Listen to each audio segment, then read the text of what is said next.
Bom, então bem-vindos a mais uma aula de gravitação. Na última aula nós falamos de Galileu e o avanço que a astronomia teve com as observações de Galileu pelo telescópio. Hoje nós vamos abordar o trabalho de Galileu não tanto astronômico, mas o trabalho de Galileu mais físico. Primeiramente, quem foi Galileu Galilei? Galileu Galilei foi um físico italiano. Tá? Físico é uma associação que a gente faz com o presente. Na época do Galileu não existia um curso de física, não havia nenhum curso chamado física. Se você pegar uma máquina do tempo, se é que existe alguma, entrasse nela e voltasse na época do Galileu e falasse que ele era físico, talvez ele não saberia do que você está falando. Na época do Galileu, a formação que tinha era de matemática e filosofia natural. Filosofia natural era o entendimento do funcionamento da natureza, que é o que a gente chama de física hoje em dia. Galileu, ele era um filósofo natural.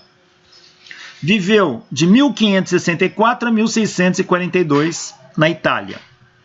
Galileu foi o precursor do método experimental. Ou seja, ele vai ser um dos pioneiros em colocar um método experimental, os processos de medição, para poder avaliar o comportamento da natureza. Galileu, para ele, a experiência vai dar a palavra final, acima de qualquer teoria. O método experimental, ele não tira isso do nada. Ele vai receber inspirações, influências de Francis Bacon e principalmente da escola franciscana de Oxford, lá de 1300. Roger Bacon, Robert Grosseteste, William de Ockham e vários outros ali. Então, Galileu ele vai receber essa influência, pois eles já preconizavam o método experimental e Galileu coloca isso em prática e funciona muito bem. Galileu estudou a cinemática dos corpos. Ele vai entender a questão de posição, velocidade e aceleração dos corpos. Ele estudou a lei da queda dos corpos, que está associado diretamente à ideia da gravitação. Ele estudou a lei da inércia. Ele estudou o movimento relativo e referenciais inerciais. Como um referencial inercial se movimenta com uma velocidade constante em relação a outro referencial. Na verdade, um referencial com velocidade constante em relação a outro referencial, o estudo disso vai formar o que nós chamamos de relatividade galileana. Esta é o estudo de Galileu, da relatividade galileana, que vai servir de base para Albert Einstein desenvolver a sua teoria da relatividade. Uma coisa.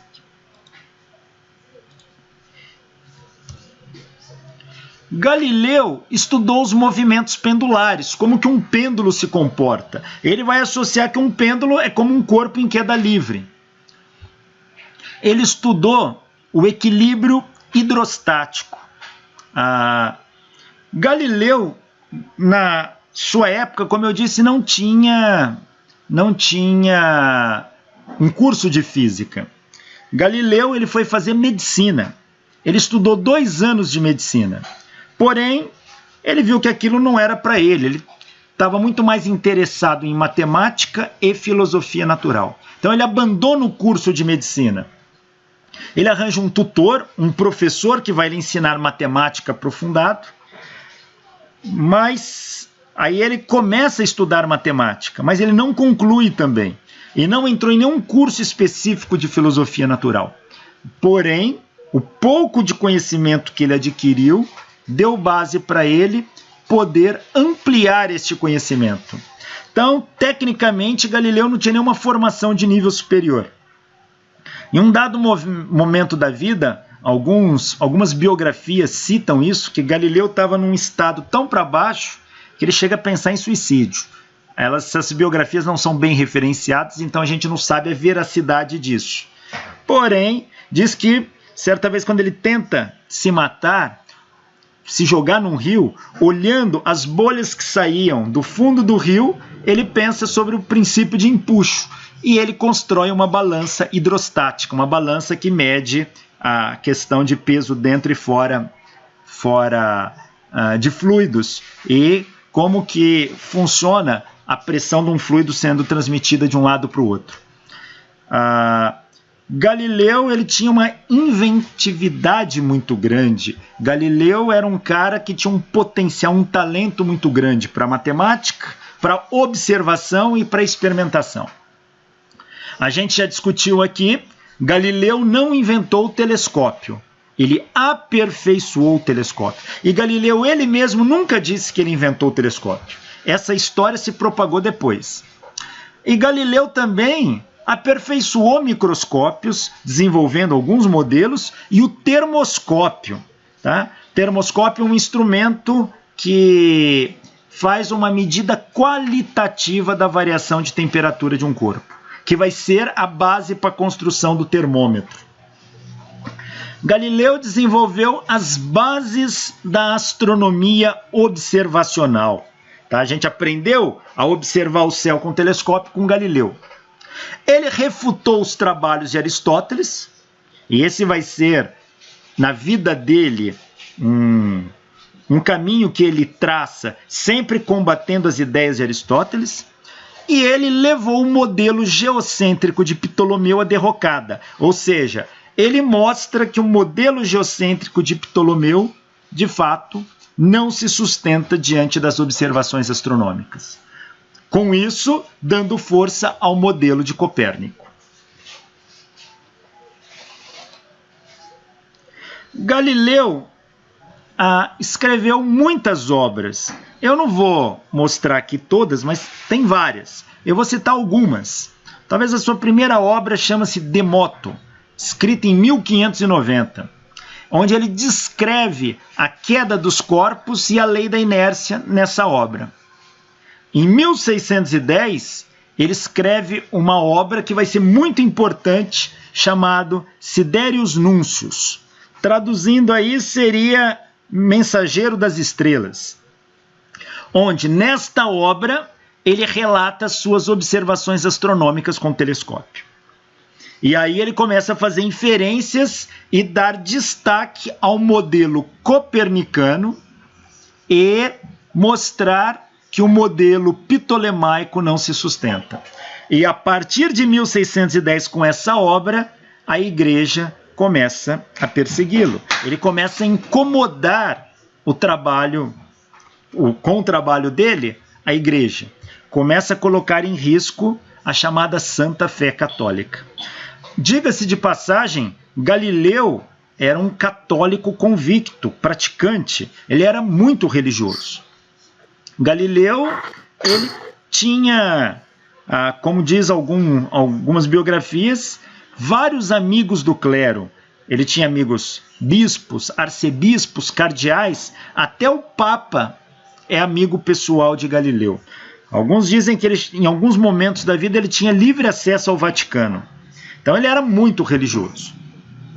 Porém, seus trabalhos, as suas descobertas começam a entrar em rota de colisão com o pensamento da Igreja Católica. E isso não agrada a Igreja Católica. A partir de 1610, então, Galileu começa a ser pressionado pela Igreja Católica a tirar essas suas ideias. Entre as suas ideias estava a translação e rotação da Terra. Veja, Galileu não prova que a Terra gira, não prova que a Terra se movimenta. Copérnico já levanta bem isso.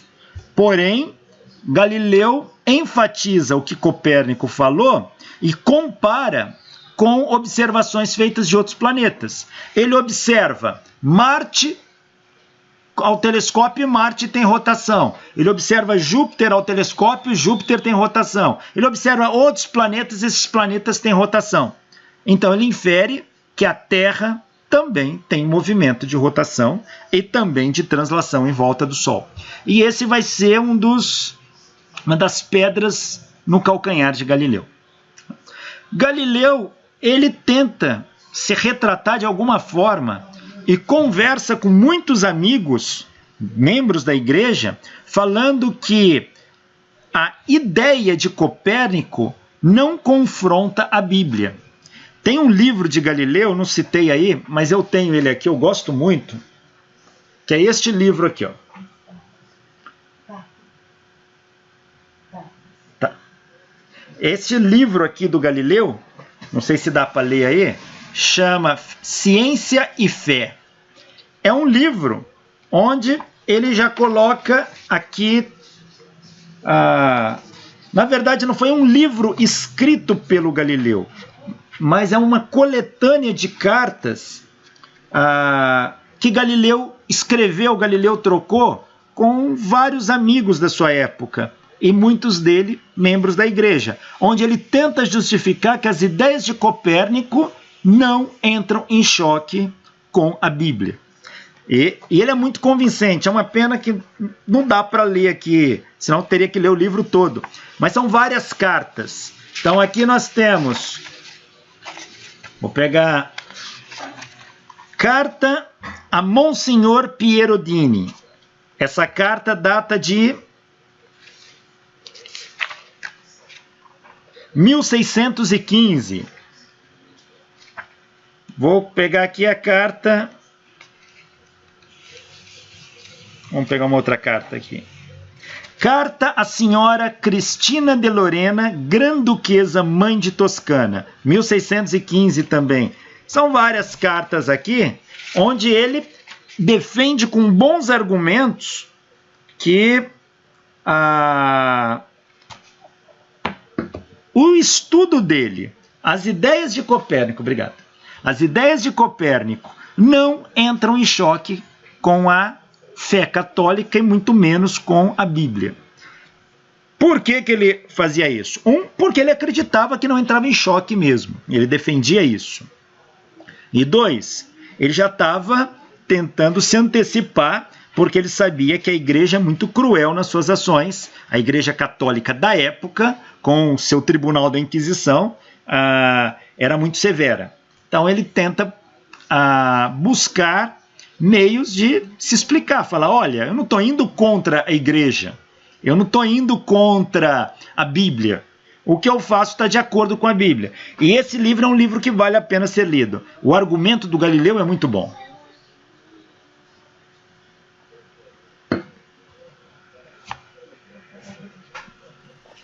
E ele escapou da ação da fé aí, professor? Vamos ver o que vai acontecer com ele. Olha, em 1611, Galileu escreve este livro aqui, ó. Só mostrando, o Sideros Nuncios de 1610 é este livro que está aqui, ó. Aqui é a capa do livro, tá?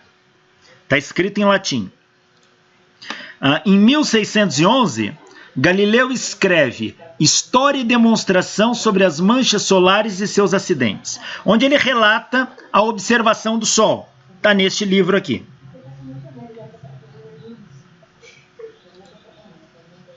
Em 1612, Galileu escreve a obra Discurso sobre as coisas que estão sobre a água ou que nela se movem. Nesta obra, ele se apoia na teoria de Arquimedes, ou seja, ele se baseia na teoria de Arquimedes, e ele vai contra a teoria de Aristóteles. Aristóteles colocava que os corpos afundavam ou flutuavam conforme a sua forma. E Galileu vai na ideia de Arquimedes, fala que não. Os corpos afundam ou boiam segundo o seu peso específico, segundo a sua densidade, e não segundo a sua forma. Então ele faz uma crítica severa aqui também a Aristóteles. E lembre-se que nesta época, o tribunal da Santa Inquisição estava todo vapor e a igreja defendia muito bem as ideias de Aristóteles. Do ano 1000 para frente, a igreja começa a defender a ideia de Aristóteles e tomar para si como se fosse um atestado da sua forma de pensar. Antes do ano 1000, não. A igreja A igreja não era aristotélica, e ela não se torna aristotélica do dia para a noite. Isso vai acontecendo ao longo dos séculos após o ano 1000. Aqui nós já estamos em 1612. Galileu escreve uma obra chamada Il Saggiatore, que traduzindo seria o ensaiador ou o experimentador, onde ele combate nessa obra a física aristotélica e propõe a matemática como a linguagem das ciências exatas. É uma obra muito importante e que a igreja vai cair em cima desta obra também. Porém, a gota d'água para a igreja vai ser o diálogo sobre os dois principais sistemas de mundo, o ptolemaico e o copernicano. Essa obra de 1632, onde está aqui a capa da obra.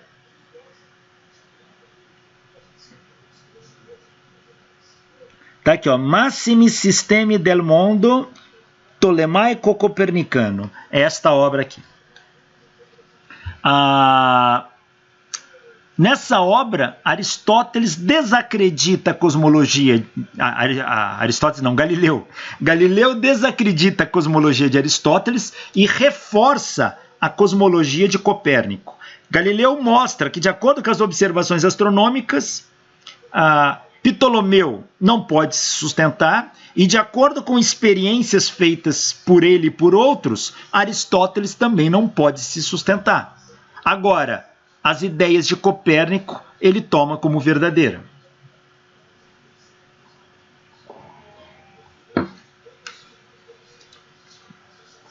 Nesta obra, Galileu ele escreve na forma de diálogo, por isso chama-se diálogo, como se fossem pessoas conversando. O livro é composto de 3 personagens.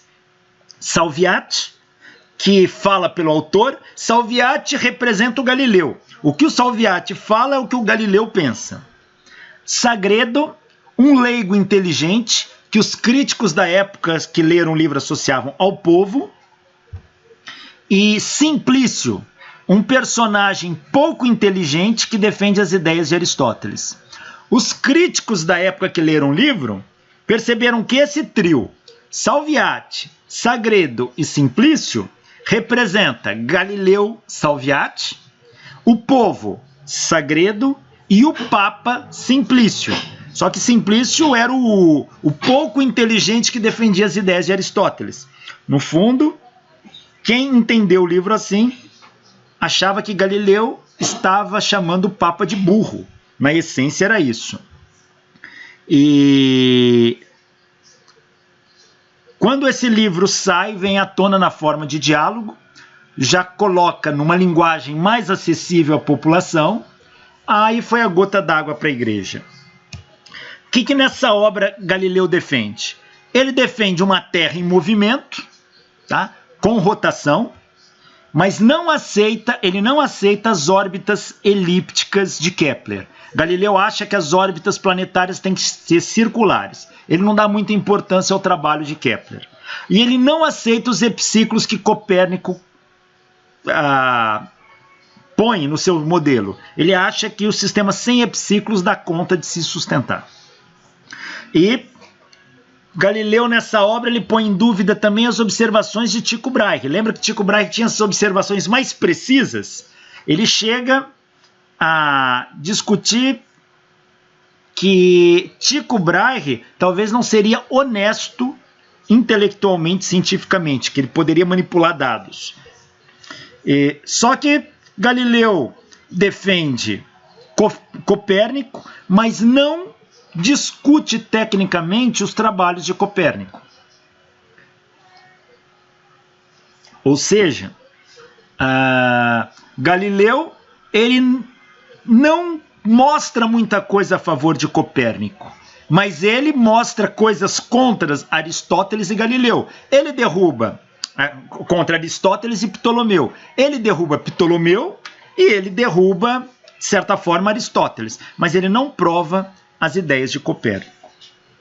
Porém, desde 1610 a igreja já estava no pé dele. Diz a história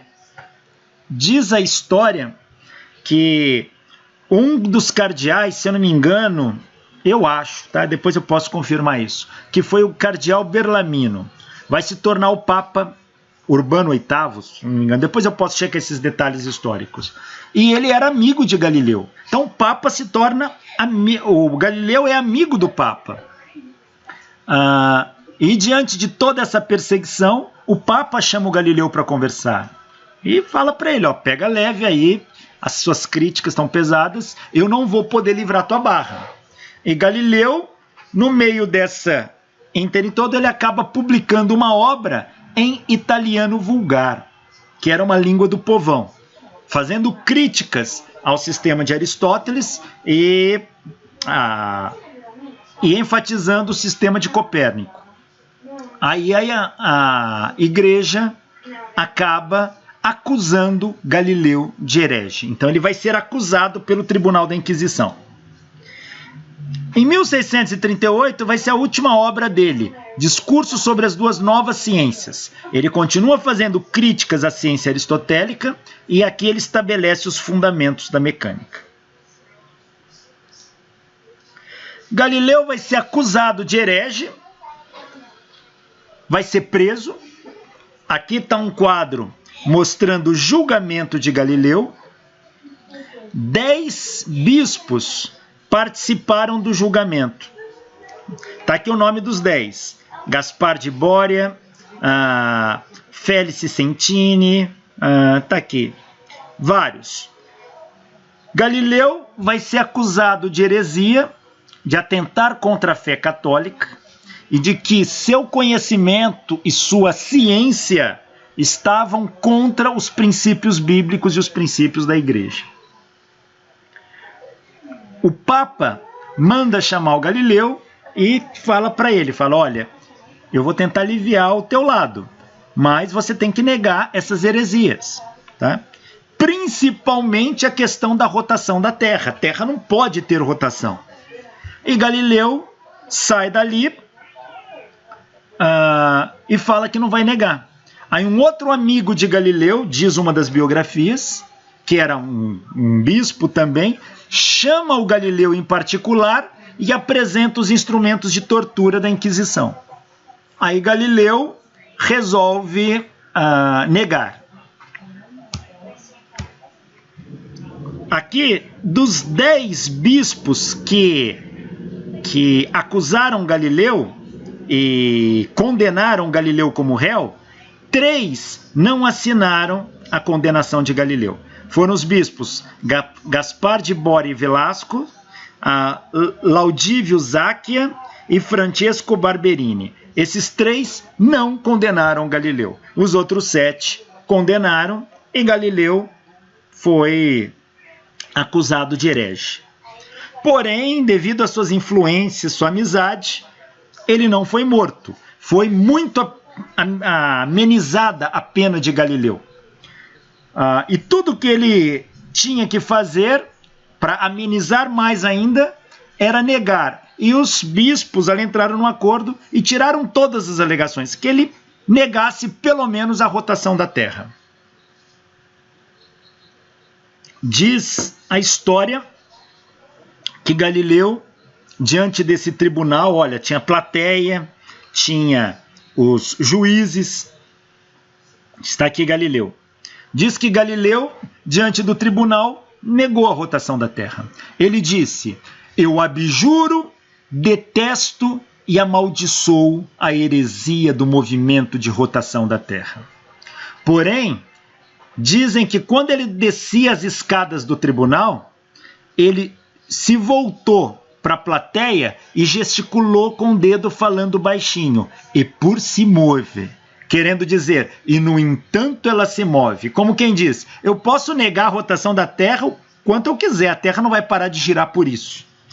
Mas é fato que ele não era maluco a esse ponto, então tudo isso deve ser muito mais uma lenda do que verídico, porque se ele fizesse isso, a pena seria muito severa, talvez a morte. Galileu não foi morto pela igreja, porém ele foi condenado à prisão perpétua domiciliar. Ele virou prisioneiro dentro da sua própria casa. Foram colocados grades na sua casa e guardas 24 horas, onde Galileu nunca mais pôde sair da sua casa. Ficou de 1633 a 1642, ou seja, 9 anos preso, morreu sozinho, completamente cego.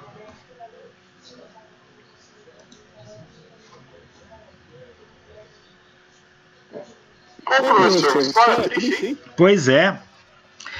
Mas ele continuou mesmo preso, ele não aquietou não. Essa obra aqui, ó, ele já estava preso e ele publicou.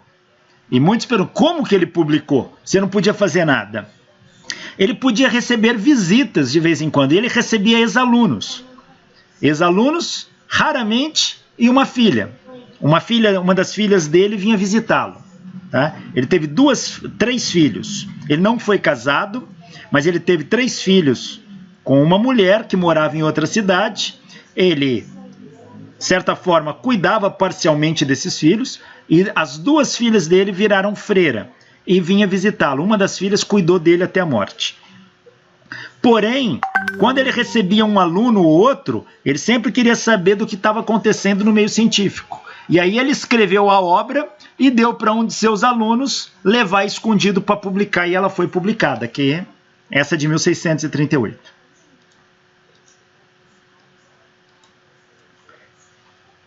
Vamos falar da lei da queda dos corpos.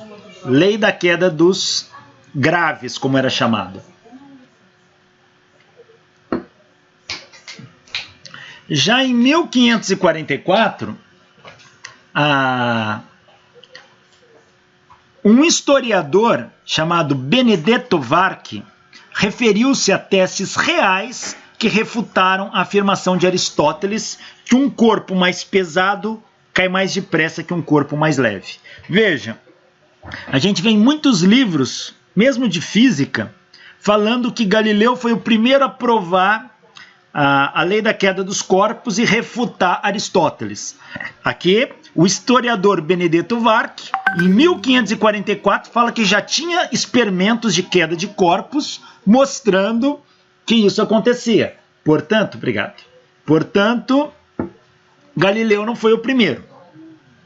Em 1576, Giuseppe Moletti, o predecessor de Galileu na cadeira de matemática da Universidade de Pádua, relatou que corpos do mesmo material, mas com pesos diferentes, assim como corpos do mesmo volume, mas de material diferente, caíram de uma altura que chegaram à Terra ao mesmo tempo.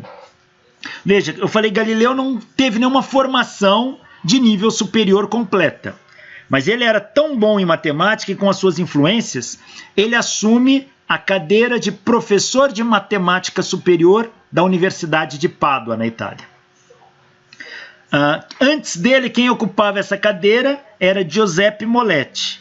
Em 1576, este professor relata que já haviam experimentos onde corpos feitos de um mesmo material, mas pesos diferentes, eram lançados de uma dada altura e eles chegavam juntos ao solo, contrariando Aristóteles. Aristóteles afirmava que um corpo mais pesado cai mais depressa que um corpo mais leve. E esses experimentos mostravam que caem juntos. Então veja, não foi Galileu o primeiro a fazer isso. O experimento mais notório de queda dos corpos é o de Simon Stevin. Stevin é aquele do teorema de Stevin, da hidrostática. Stevin realizou esse experimento em 1586, 3 anos antes de Galileu. E ele relatou que pesos diferentes caíam a uma determinada distância ao mesmo tempo. Os experimentos de Stevin foram realizados com a ajuda de um amigo dele, Jan Cornets de Groot. Os dois realizaram esse experimento. E esses experimentos foram conduzidos com 2 bolas de chumbo, uma 10 vezes mais pesada do que a outra. E que ele largou a 10 metros da torre da igreja em Delft. Ou seja, subiu na torre, largou essas esferas dali, as esferas caíam com a mesma velocidade. E não como afirma Aristóteles, que a mais pesada cai mais rápida do que a mais leve. Então, Esteven, historicamente, é considerado por muitos como o primeiro a realizar experimento de queda de corpos e fazer essas comparações efetivas. Apesar que antes de Esteven já era relatado alguns experimentos desse tipo. Esse aqui é o Simon Esteven, viveu de 1548 a 1620, e aqui experimentos à torre da igreja de Delft. O relato que eu tirei, a tradução está escrita a 10 metros da torre da igreja. Mas lá fala que ele lançou da torre. Então eu não sei se ele lançou de 10 metros de altura ou se ele lançou uma distância 10 metros da parede da torre. Não vi os detalhes do experimento. Mas foi dessa torre que ele lançou as esferas. A igreja está sempre envolvendo esses caras aí. É engraçado isso, viu? Sempre. A igreja fazia parte do Estado. A igreja e o Estado estavam fundidos. A igreja tinha poder total sobre... E na Idade Média, a igreja às vezes tinha poder mais do que um rei. Então, a igreja ela não assumia o papel de governante, mas politicamente ela administrava muito bem junto com o rei e o Estado. Então a igreja católica vai estar sempre por trás desse período. Apesar que nesta época aqui, 1540 por aí, já tinha um movimento protestante. Já tinha ocorrido todo o movimento, vinha Martinho Lutero, vinha Zwinglio, vinha Calvino. Então a igreja estava passando por suas estruturas sendo abaladas. Os seus princípios teológicos estavam sendo questionados. E estava surgindo um movimento que saía de dentro da própria igreja, que é o movimento protestante. Tá? Então, o protestantismo com Martinho Lutero e depois Calvino, Zwinglio e alguns outros, esse movimento vai crescer muito nesse período. Professor, nesse movimento protestante aí, deixaram os cientistas em paz um pouquinho? Não, também não. A igreja, quer seja católica, quer seja protestante, nunca facilitou para o lado do livre pensador. O que é o livre pensador? É aquele indivíduo que é livre, ele não tem compromisso com ninguém. E para essa época todo mundo tinha que ter compromisso com a igreja. Se não era com a católica, tinha que ser com a protestante. E ai daquele que fosse contra. A igreja protestante, dentro das suas... ela se ramificou muito. Dentro de suas diferentes linhagens, ela vai ter uma ala. Começa o movimento protestante, mas vai ter uma ala muito grande de igrejas que nascem deste movimento, que discordam da igreja católica. Vai ter os anabatistas, vai ter os calvinistas, vai ter os luteranos, vai ter os batistas, depois vão vir outros movimentos, aí isso chega até os Estados Unidos depois, aí vem o movimento batista se espalha, aí depois com o tempo vai vir os metodistas, os mormons, os adventistas, depois vai surgir na Califórnia os pentecostais. E os pentecostais, surgindo ali na Califórnia, vão vir para o Brasil com a Assembleia de Deus, vai ficar aqui por muito tempo e vai começar a sofrer ramificações pentecostais. Até que nos Estados Unidos começa um movimento renovador pentecostal, onde eles mudam certos princípios, que é o chamado neopentecostalismo, onde colocam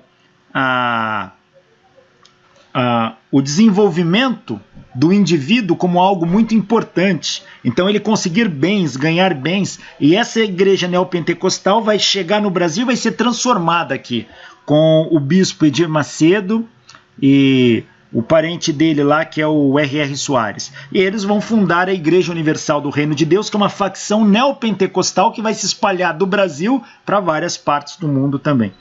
Porém, durante toda essa história, as linhagens não católicas também perseguiram, tá? Também mataram. Você tem a história das bruxas de Salem. Já ouviu falar das bruxas de Salem? Não, nunca ouvi falar não, professor. Foi um movimento que aconteceu nos Estados Unidos em 1600 e pouco, onde um grupo de meninas, adolescentes, viram lá uma mulher que mexia com rituais de magia, essas coisas, e foram atrás com essas coisinhas de namorado, sabe, igual as meninas fazem, ir atrás de saber com quem que eu vou casar. Só que isso era considerado uma agressão enorme à igreja. E o pai de uma dessas meninas era pastor. E quando descobre que estavam fazendo esses rituais de magia, as crianças iam ter que ser punidas. Uma das meninas entra num estado nervoso tal que ela entra num estado de catalepsia, ela fica paralisada, como se ela dormisse e não acordasse mais. Chamam o médico, ninguém. Aí acreditam que era a maldição do ritual que afetou a menina. Porém, todas as meninas sabiam que o que elas estavam ali, elas estavam só brincando com um ritual de magia para ver coisas sobre namorado e coisa assim. Todas elas ficam com medo. E quando essa menina que ficou paralisada volta, ela alega estar vendo coisas, vendo espíritos. E aí acham que o demônio está com a menina. Só que elas percebem que o pastor tem muito medo daquilo. E para elas se livrarem, todas elas resolvem mentir juntas. Todas elas falam que estão vendo o demônio. E aí elas vão ser levadas para ser julgadas por um tribunal. Não era o tribunal da Inquisição da Igreja Católica. Aí são várias meninas. E quando elas estão sendo julgadas, elas mentem. Todas elas combinam de falar que está vendo o demônio que está com a pessoa tal. E quando elas falam isso, essa pessoa vai para a forca. Aí elas veem o demônio, estão junto com a outra. Cada vez que um vinha julgá-la, elas viam o demônio e essa pessoa morria enforcada. Chegou uma hora que a força delas era tamanha que o próprio juiz que estava julgando, elas viram o demônio com ele e ele foi enforcado. Totalizando, eu acho que mais de 37 pessoas foram enforcadas por causa dessas meninas. E quem fez isso foi a igreja e que não era católica. Tá? Isso ocorreu numa cidadezinha chamada Salem, nos Estados Unidos. Então, essas meninas foram chamadas as bruxas de Salem. E tudo não passou de um medo dessas meninas serem punidas pelos religiosos.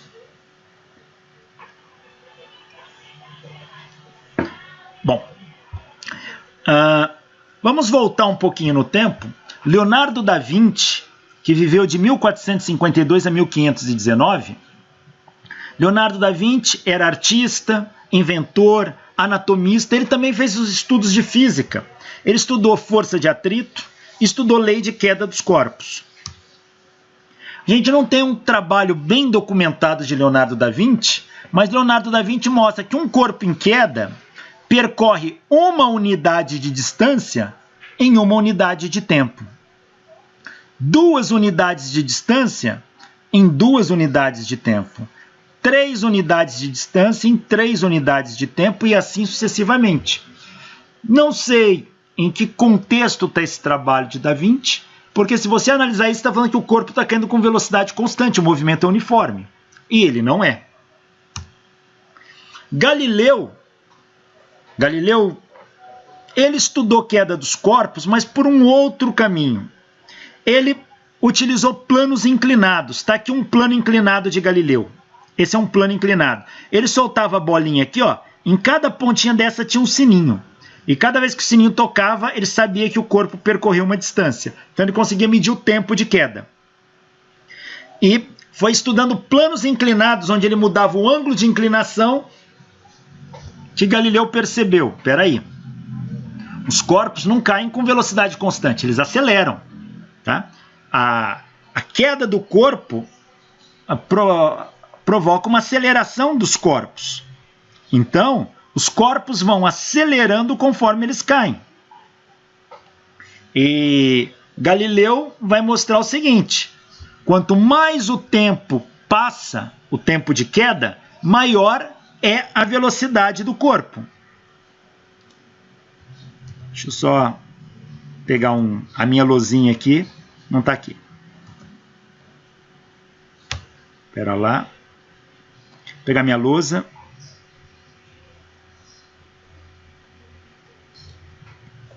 Então, Galileu mostra o seguinte. Galileu mostra que um corpo em queda num plano inclinado, um ângulo de inclinação θ aqui, ó, o corpo, ao cair, a velocidade aumenta com o tempo. Ele mostra que a velocidade de queda é proporcional ao tempo. Essa é uma das coisas que Galileu mostra. Velocidade de queda é proporcional ao tempo. Grandezas proporcionais você pode igualar. Velocidade é uma constante vezes o tempo. E a queda do corpo nada mais é que colocar o plano inclinado em 90 graus. E ele mostra que a velocidade aumenta com o passar do tempo. Ele faz extrapolações sobre o comportamento da queda dos corpos. Ele vai lá em Aristóteles e Aristóteles fala: um corpo mais pesado cai mais depressa que um corpo mais leve. E Galileu faz o seguinte experimento mental. Ele fala: imagine um corpo pesado, este aqui. Ele cai com um dado tempo. Então ele leva um tempo para atingir o solo partindo de uma altura. Se eu pegar um corpo mais leve, como esse martelo, e amarrar no corpo mais pesado, se o corpo mais leve cai mais devagar, e quando eu amarro no corpo pesado, ele vai frear a queda do corpo pesado. E o conjunto vai cair mais devagar do que o corpo pesado sozinho.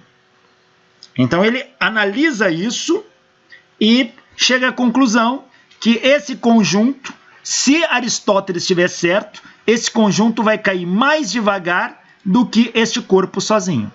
Por que ele cai mais devagar? Porque esse aqui, para Aristóteles, cai mais devagar. E se eu amarro este martelo neste corpo, o que é que vai acontecer?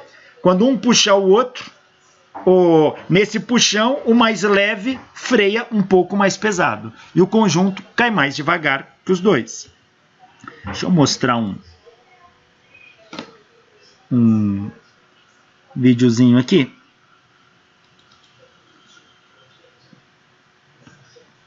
Olha isso aqui. Aqui está Galileu. Este é Galileu.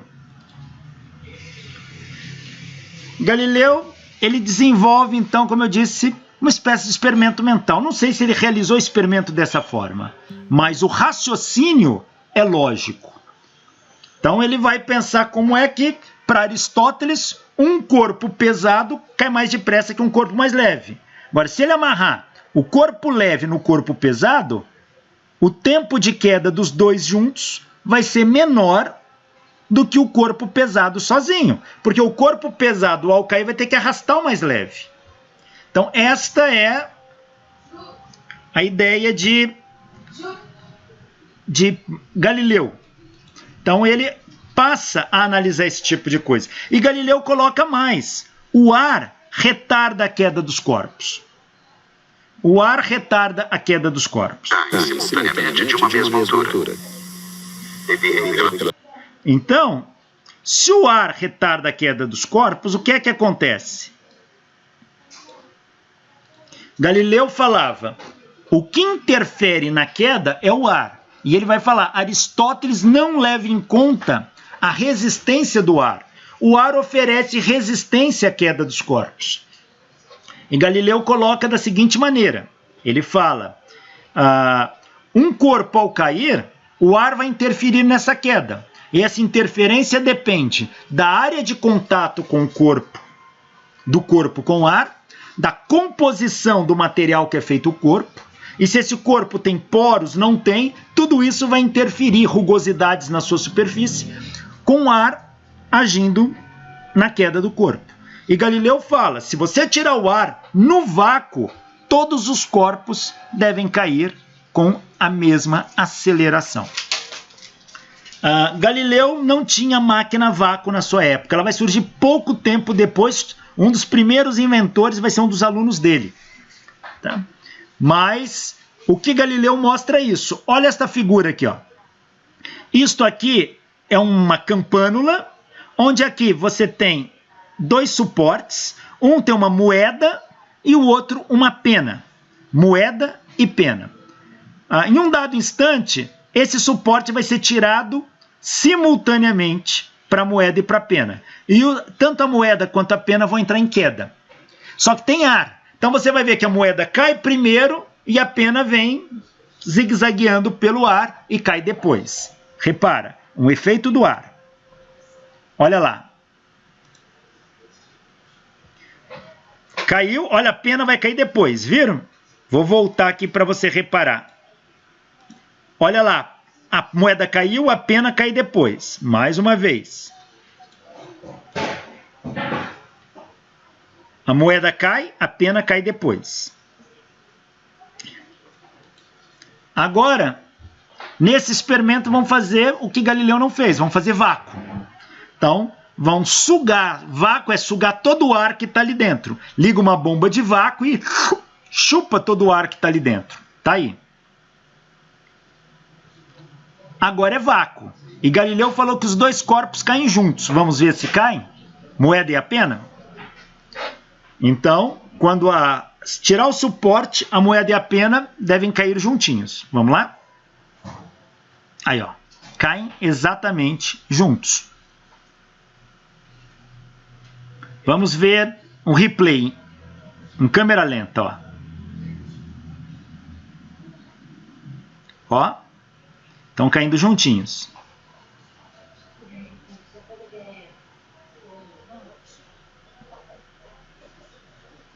Tá aí. Então, é o ar que interfere na queda dos corpos. Galileu já defendia muito bem isso. Galileu fazia a defesa de que o ar interfere na queda dos corpos.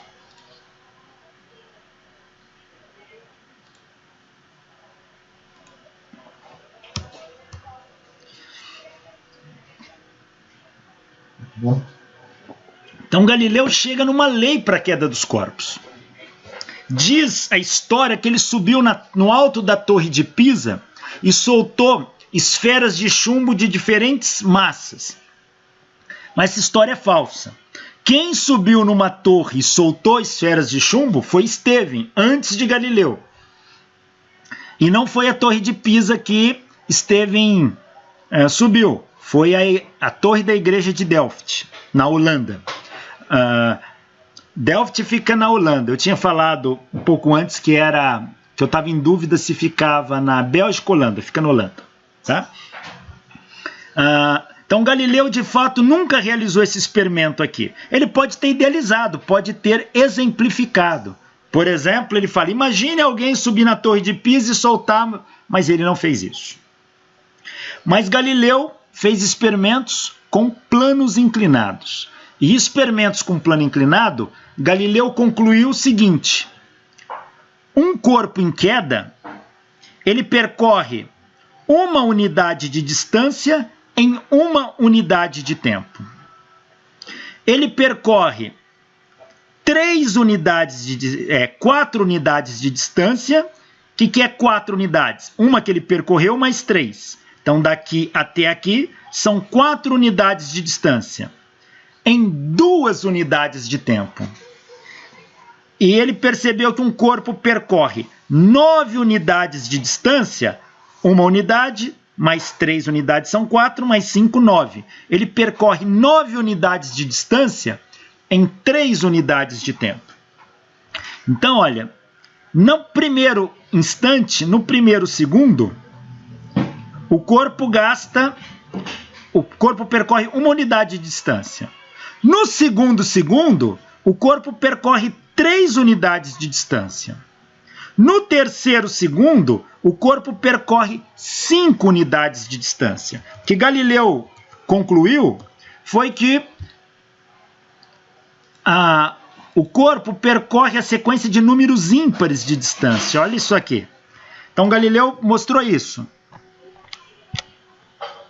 Que em 1 segundo, o corpo percorre uma unidade de distância.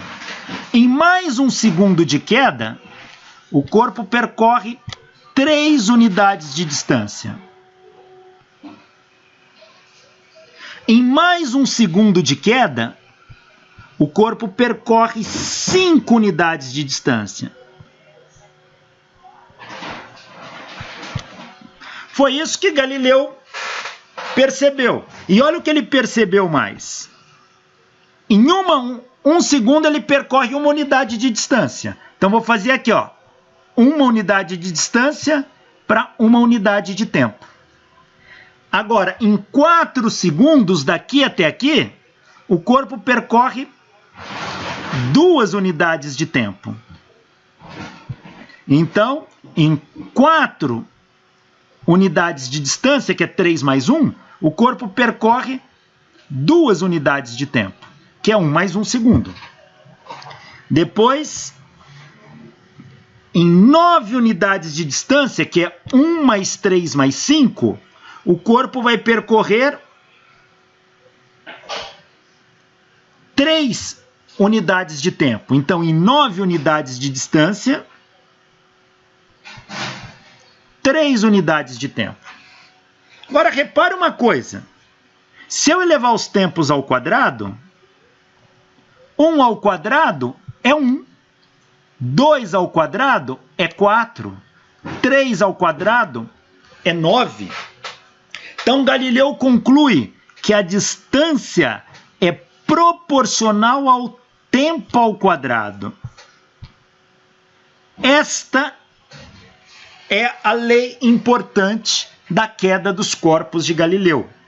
Galileu mostra que a distância é diretamente proporcional. A distância é diretamente proporcional ao quadrado do tempo de queda. Grandezas proporcionais você pode igualar desde que surja uma constante. Então, a distância é uma constante vezes o tempo ao quadrado. Esta é a lei da queda dos corpos de Galileu. Então, Galileu mostra que quando um corpo cai, a distância que ele percorre é proporcional ao quadrado do tempo de queda. E ele já tinha mostrado que a velocidade é proporcional ao tempo. Essas são as duas equações fundamentais da cinemática de Galileu.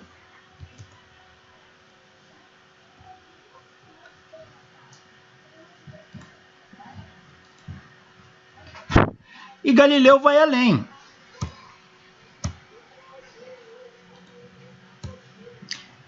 Galileu vai fazer um experimento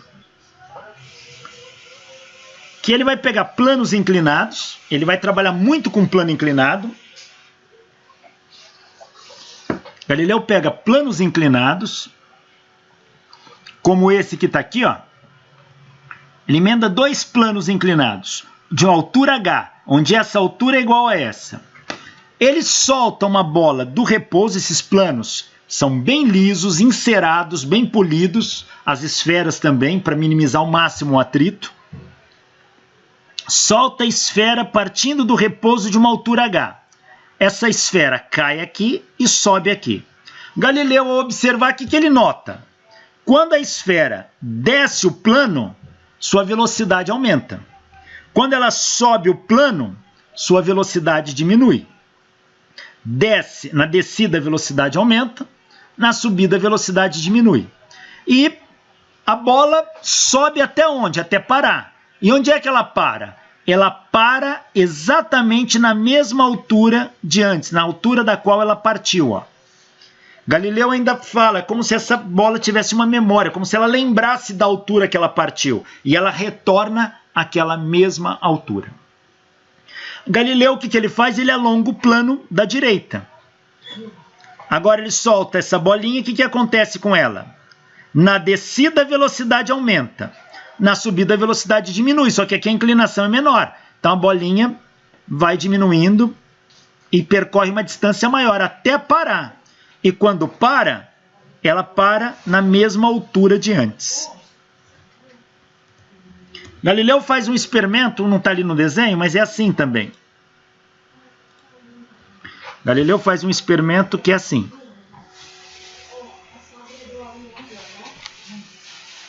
Ele coloca a bolinha aqui. Na descida, a velocidade aumenta. Na subida,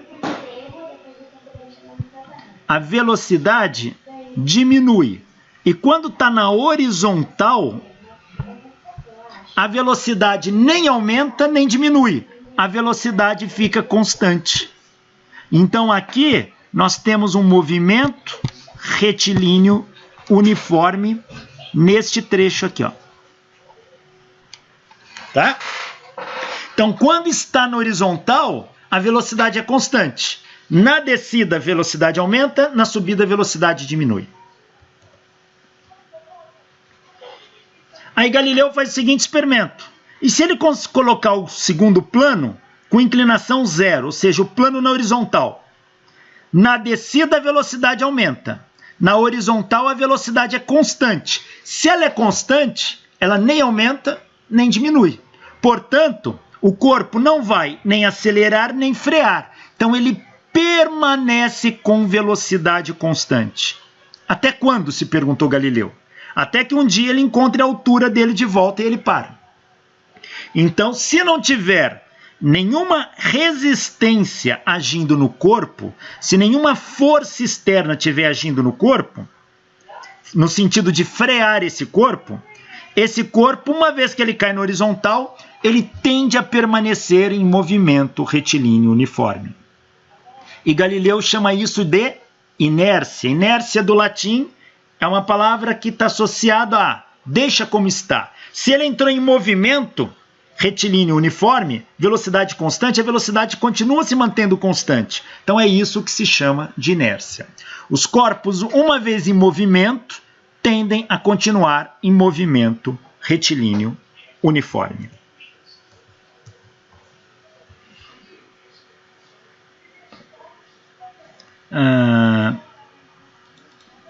Olha isso aqui.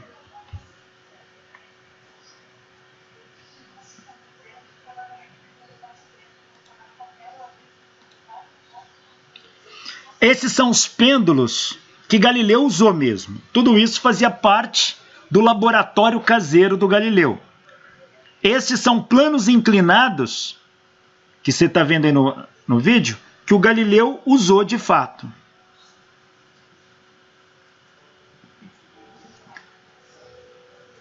E esse plano tem um sininho, por onde a bolinha passa, ela toca, ele consegue medir o tempo. E esse é o experimento, a bola aumenta a velocidade na descida, diminui na subida até parar. E onde que ela para? Na mesma altura da qual ela partiu. Agora, se você alonga o plano, essa bolinha vai aumentar sua velocidade na descida, diminuir na subida, até parar. Não importa se ela vai percorrer uma distância maior. Ela continua em movimento até voltar à altura de antes. Agora, se o plano é horizontal, na descida do plano inclinado, a bolinha aumenta sua velocidade, na horizontal a velocidade se mantém constante. E constante até quando? Até que um dia ela atinja a altura de antes, tá? Essa é a ideia, a lei da inércia de Galileu. Uma questão associada à inércia de Galileu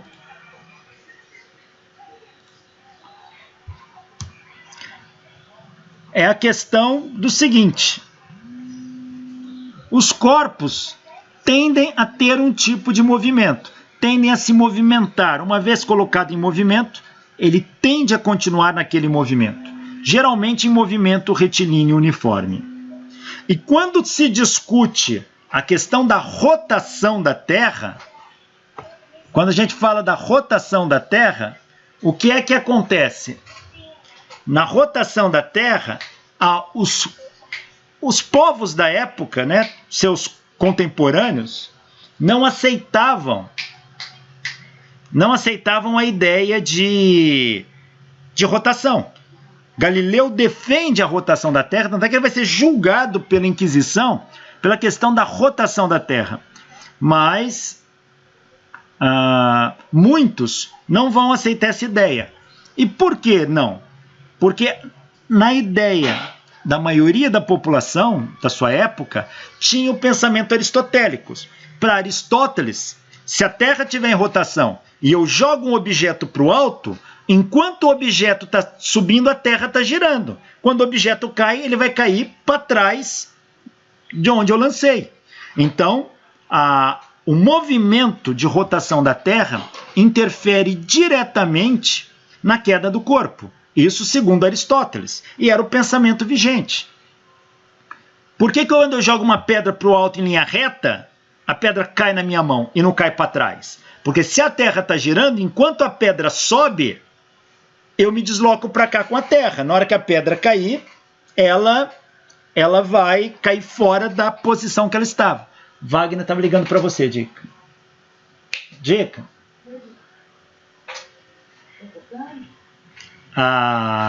Então, essa era uma questão muito forte. Ou poderia pensar o seguinte: por que se eu soltar uma bola do alto de uma torre, ela cai no pé da torre e não cai na cidade vizinha? Se a Terra está girando, quando eu solto a bola, enquanto a bola está caindo, a Terra está se deslocando para cá. Portanto, a bola deveria descrever pelo menos uma parábola para longe da torre, como esse desenho aqui, ó. Se você solta a bola daqui, enquanto a bola está caindo, a Terra está se deslocando para cá.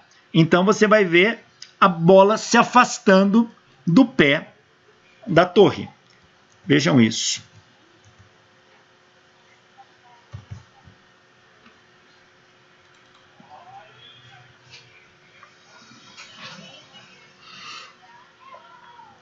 Olha, temos aqui uma torre.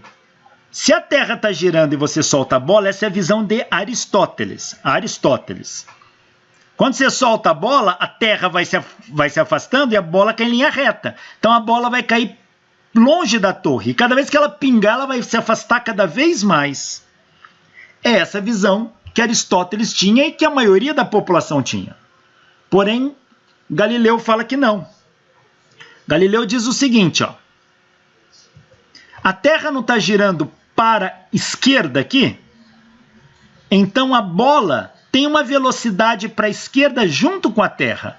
Quando você soltar a bola vai ter duas velocidades. Uma para baixo de queda e uma que continua para a esquerda junto com a Terra. Então vai haver uma composição de movimento. Então para Galileu, o que acontece é isto aqui. A bola que está aqui, ela tem uma velocidade para a esquerda junto com a Terra. E ela vai ter uma velocidade de queda para baixo. A composição desses dois movimentos vai dar uma velocidade para cá. Então essa bola, no mínimo, ela vai descrever uma parábola para frente, caindo sempre no pé da torre. Essa é a explicação de Galileu. Então olha como que acontece. A bola está com velocidade para a esquerda e ela não perde essa velocidade durante a queda dela. Então, olha lá, ó, é assim que ela cai para Galileu. E por isso quem está na torre vê a bola sempre pingando no pé da torre. E de onde que Galileu tirou isso? Aí diz que ele fez o experimento mesmo, observando objetos sendo lançados do mastro de um navio. Imagina alguém subir no mastro de um navio. E esse alguém com uma bola na mão. E ele lança essa bola de cima do mastro, enquanto o navio anda. Está aqui. Enquanto esse navio andar para a esquerda, essa bola cair, se Aristóteles estiver certo, enquanto a bola está caindo, o navio vai andar para cá. E provavelmente vai atingir a cabeça do indivíduo. Porque enquanto o navio anda para a esquerda, do ponto de vista do navio, é a bola que está indo para a direita. Veja,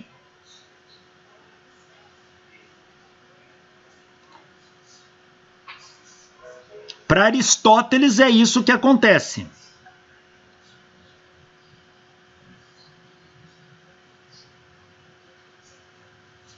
Isso é a visão de Aristóteles. Mas Galileu fala, não é assim, a bola tem um movimento para a esquerda, uma velocidade para a esquerda junto com o navio. Olha esse experimento. O cara está no mastro de um navio, de um barco. O barco está lá, ele está segurando uma bola, mas a bola tem velocidade junto com o barco. Então essa bola tem uma velocidade para a esquerda. Quando ele lançar essa bola não cai só para baixo, ela tem uma componente V para a esquerda que vai empurrar ela junto com o barco. Então ela vai cair no pé do barco, vamos ver? Olha lá. Ela cai ali no pé do barco. Talvez um pouquinho para trás por causa da resistência do ar, mas bem ali. Vou repetir.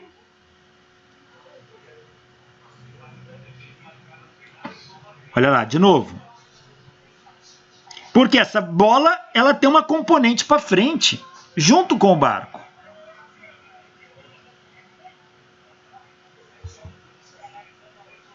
Agora olha isso. Esta bola está presa a um mastro, preso à terra. Ela não está no barco. Essa bola está parada em relação à terra. O barco vai passar por aqui. E o cara no mastro do barco só vai dar um toquinho para deslocar ela dali.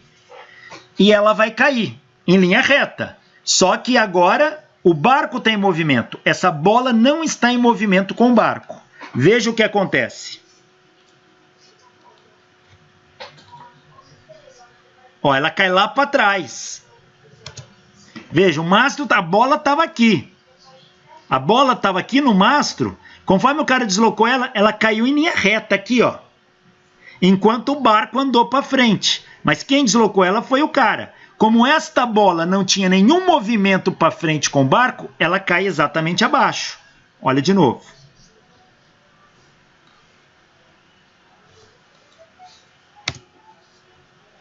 Ele só deslocou a bola. E olha o que acontece. Ela cai lá para trás do barco.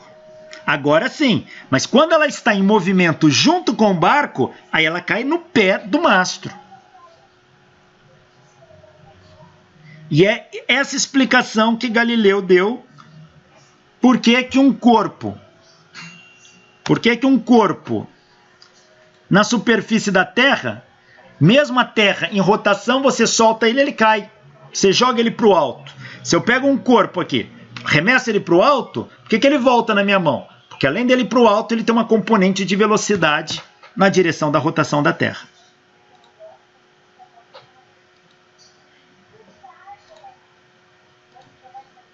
Então é sempre assim. Galileu vai mostrar que os corpos, quando você lança um corpo obliquamente, por exemplo, eu pego um corpo e lanço obliquamente assim. Ele descreve uma parábola. Então está aqui o corpo.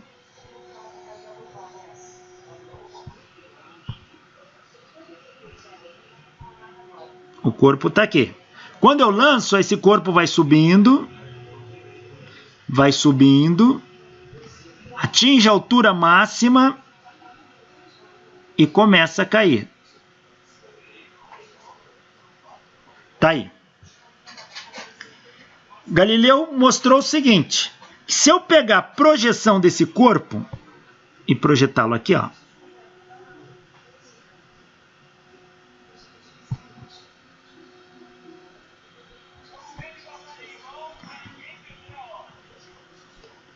se você fizer isso num papel gráfico, você vai ver que isso aqui vai estar igualmente espaçado.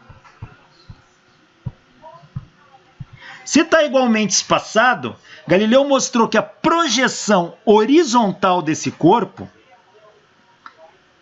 ela percorre um movimento uniforme, porque ela percorre distâncias iguais em tempos iguais.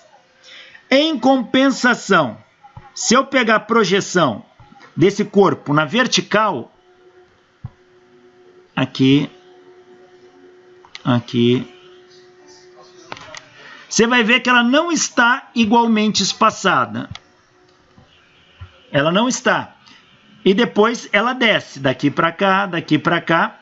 O movimento da projeção vertical é um movimento uniformemente acelerado. E Galileu vai mostrar muito bem estas relações.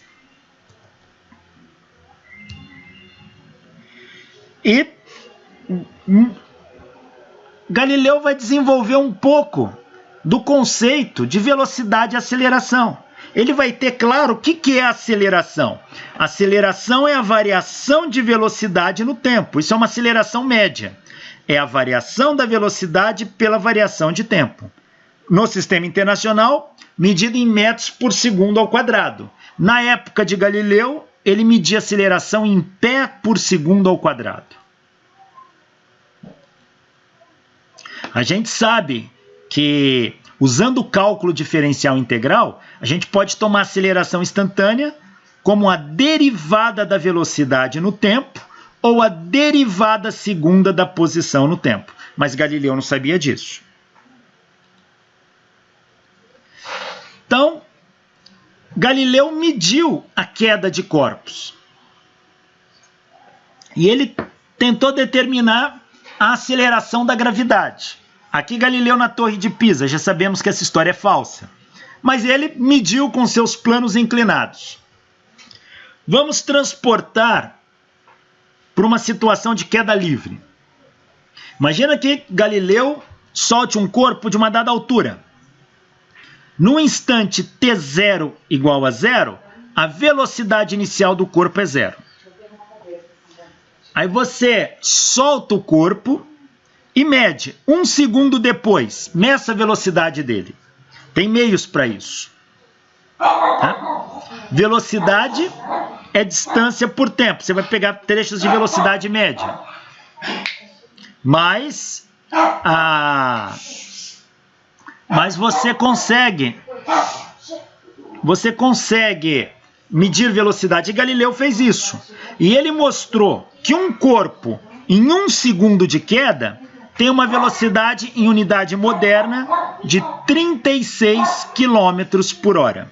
Então, quando um corpo cai, durante 1 segundo, a velocidade com que ele chega no chão é de 36 km por hora, que é a velocidade de queda durante 1 segundo. Galileu mostrou que quando o corpo demora 2 segundos de queda, sua velocidade é de 72 km por hora. Veja, dobrou o tempo, dobrou a velocidade. Lembra que Galileu mostrou? Velocidade é diretamente proporcional ao tempo. Se o tempo dobra, a velocidade dobra. Em 3 segundos de queda, a velocidade vai ser o triplo de 36 km por hora, que é 108 km por hora. Então, Galileu fez medidas assim, não soltando da torre, provavelmente usando seus planos inclinados. E chega a esses valores, ou próximos desses. Agora ele vai medir a aceleração. O que é a aceleração? É a variação da velocidade pela variação de tempo.